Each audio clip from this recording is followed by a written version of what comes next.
আচ্ছা 31টা ওয়ার্ডের মধ্যে আবার তো একটি নির্বাচন কমিশনের নালিশ হবে। আমি রামডাঙ্গায় গিয়ে বলেছিলাম যে অঞ্চল লিড দেবে তার প্রাইজ আছে। নির্বাচন কমিশনের নালিশ হলো, আমাকে সাংবাদিকরা জিজ্ঞেস করলেন কি প্রাইজ দেবেন, আমি বললাম অকুণ্ঠ ভালোবাসা, যারা জিতবে তাদের ভালোবাসা দেবে।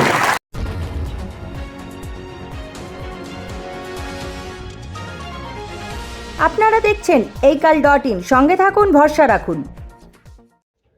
বুধবার সন্ধ্যায় নৈহাটির ঐক্যদান মঞ্চে তৃণমূলের কর্মী সম্মেলনে কি বার্তা দিলেন নৈহাটির ভূমিপুত্র তথা ব্যারাকপুর লোকসভার তৃণমূল প্রার্থী পার্থ ভৌমিক?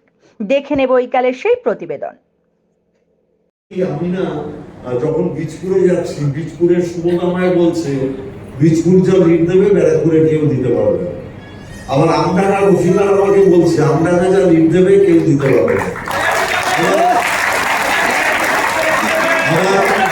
নোয়াপাড়ায় আমায় বলছে নোয়াপাড়া ব্যারাকপুরের মধ্যে হাইয়েস্ট লিড দেবে। আবার সেদিন দেখলাম সোমনাথ সেন জগদ্দলের মঞ্চে সুবোধকে ওপেন চ্যালেঞ্জ জানালো যে যদি বীজপুর ফার্স্ট হয় জগদ্দলকে টপকে, তাহলে বীজপুরের সবাইকে খাওয়ানোর দায়িত্ব শোনে, আর যদি জগদ্দল জেতে তাহলে জগদ্দলের সবাইকে খাওয়ানোর দায়িত্ব সুবোধের। চ্যালেঞ্জ হয়ে গেল, মানে সোমনাথ সেন। আর আমি বলেছি আমি একটা কথাও বলবো না, আমার নৈহাটি যারা তৃণমূল করে তারা বলবে,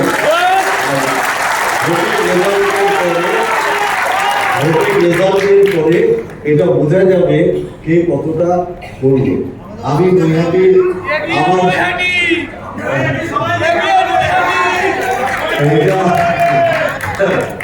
আমি এটুকু আপনাদের আমি এটুকু বলতে পারি, দেখুন একটা জিনিস মাথায় রাখবে, মারাত্মক ভাবে ডোর টু ডোর করতে হবে।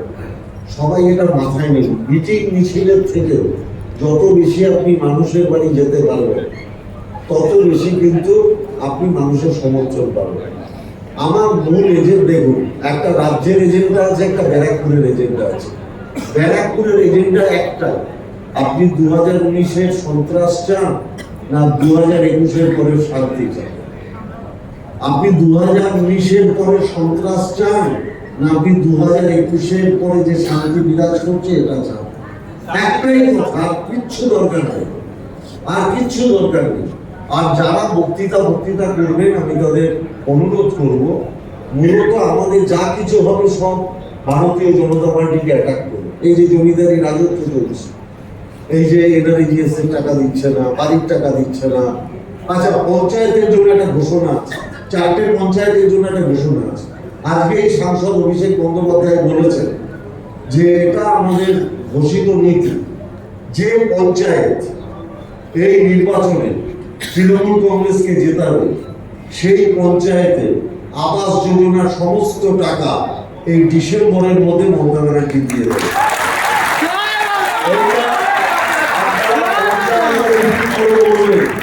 যে পঞ্চায়েত এই নির্বাচনে তৃণমূলকে লিড দেবে তাদের প্রত্যেকের বাড়ির আবাস যোজনার টাকা ডিসেম্বরের মধ্যে মমতা ব্যানার্জি দিয়ে দেবে। পঞ্চায়েতগুলোর মধ্যে প্রতিযোগিতা হবে, কোনো সময় যে ওয়ার্ড লিড দেবে। আচ্ছা 31টা ওয়ার্ডের মধ্যে আবার তো একটি নির্বাচন কমিশনের নালিশ হবে। আমি রামডাঙ্গায় গিয়ে বলেছিলাম যে অঞ্চল লিড দেবে তার প্রাইজ আছে। নির্বাচন কমিশনের নালিশ হলো, আমাকে সাংবাদিকরা জিজ্ঞেস করলেন কি প্রাইজ দেবেন, আমি বললাম অকুণ্ঠ ভালোবাসা, যারা জিতবে তাদের ভালোবাসা দেবে। তাই আমি বলছি আপনাদের, না আমি আপনাদের মনে আছে 2021 সালের পরে এখানে প্রাইজ হয়েছিল, আমি আর কিছু বলছি না, 2024-এও প্রাইজ হবে, ঠিক আছে?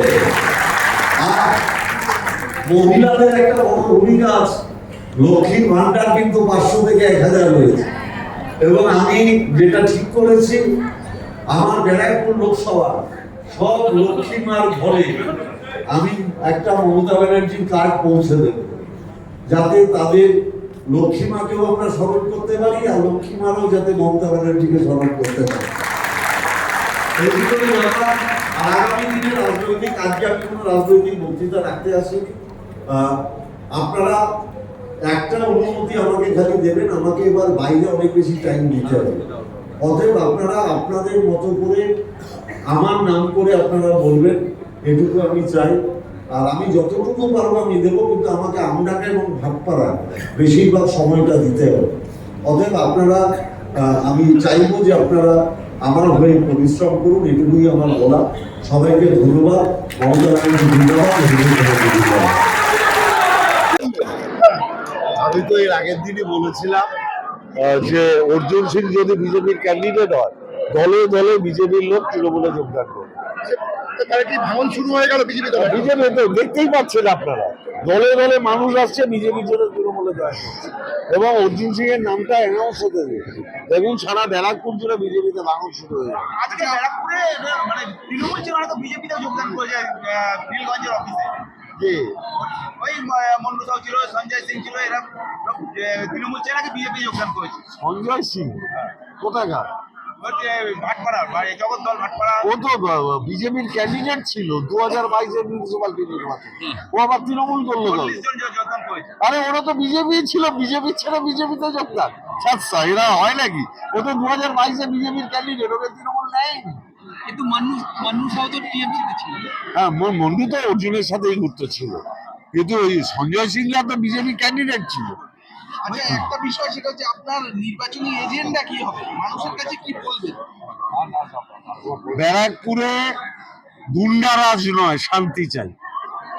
বলছি দাদা, কোনো সবার আবাস যোজনার টাকা দেওয়ার কথা বললেন, আজকে সাংসদ অভিষেক বন্দ্যোপাধ্যায় ঘোষণা করে দিয়েছেন, বসিরহাটের মঞ্চে বক্তৃতাটা শুনে নেবেন। ওনার একটু নার্ভের প্রবলেম হচ্ছে, হাঁটা চলা করতে পারছেন না। দীর্ঘদিনের সাংসদ ছিল আর সৌজন্যমূলক সাংসদ। আশীর্বাদ চাইলেন? হ্যাঁ, প্রণাম করলাম, উনি আশীর্বাদ করছেন। একটা প্রশ্ন, সে যে তড়িৎবাবু 6 বারের সাংসদ ছিলেন এবং আপনার উল্টো দিকে যিনি দাঁড়াতে পারেন তিনি বলছেন ব্যারাকপুরটাকে তিনি আর তড়িৎবাবু চেনেন, আর আপনি তড়িৎবাবুর বাড়ি গেলেন, তো তড়িৎবাবু কি বললেন আপনাকে? আমি প্রণাম করলাম, আশীর্বাদ করলেন। এর বাইরে ওনার শারীরিক বিষয় নিয়ে কথা, মানে শারীরিক কুশল বিনিময়ের জন্য। শোভনলাল রাহার প্রতিবেদন এই কাল।